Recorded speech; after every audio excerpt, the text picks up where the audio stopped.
उत्तर प्रदेश के एक छोटे से गांव में रामू नाम का किसान अपनी पत्नी सरिता और 12 साल के छोटे बेटे के साथ रहता था।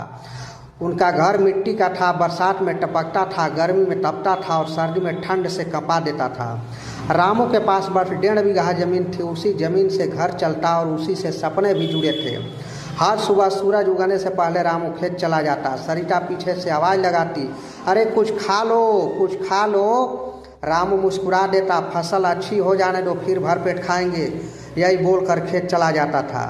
छोटू यह सब देखता था। वह समझ नहीं पाता कि उसके पापा खुद भूखे रहकर भी हम लोग का पेट भरते रहते हैं।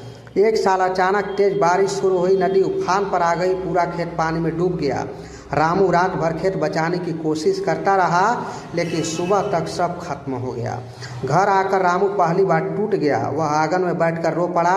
सरिता ने उसका सिर अपने कंधे पर रख लिया, लेकिन उसकी भी आंखें सूखी नहीं थी। उस दिन घर में चूल्हा तक नहीं जला। छोटू पढ़ने में बहुत तेज था। उसके मास्टर जी कहते थे अगर पढ़ेगा तो बहुत बड़ा आदमी बनेगा, लेकिन स्कूल की फीस भरना मुश्किल हो गया। एक दिन सरिता ने अपनी शादी की चूड़ियाँ तक बेच दी। रामू बोला, ये मत बेचो। सरिता बोली, बेटा पढ़ेगा, यही हमारी असली कमाई है। छोटू यह सब देख रहा था। उस दिन उसने मन में कसम खाई कि वह अपने माता पिता को कभी रोने नहीं देगा।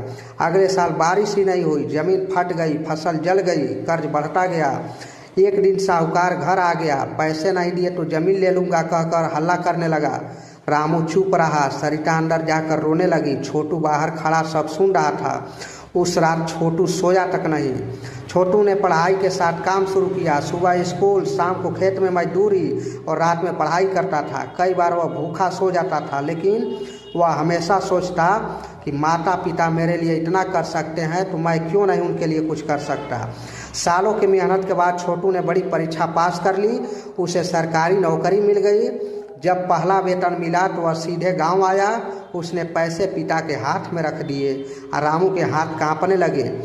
और रामू ने बोला, ये क्या है बेटा? छोटू बोला, अब कर्ज खत्म, अब आप आराम करेंगे। सरिता बेटे को गले लगाकर रोने लगी। उस दिन घर वही था, दीवार वही थी, गरीबी पूरी तरह ख़त्म नहीं हुई थी, लेकिन उस घर में एक चीज़ आ गई थी जिसका नाम था सपनों की जीत। रामू ने आसमान की तरफ देखा और बोला, मेहनत कभी बेकार नहीं जाती। छोटू ने मिट्टी उठाकर माथे से लगा ली और कही, यही मेरी असली ताकत है। आशा करता हूँ वीडियो आप लोगों को अच्छा लगा होगा। वीडियो अच्छा लगा हो तो प्लीज़ लाइक कर दीजिए। चैनल पे नए हैं तो सब्सक्राइब कर लीजिए, क्योंकि आगे भी आप लोग को ऐसा वीडियो मिलता रहेगा। तब तक के लिए धन्यवाद।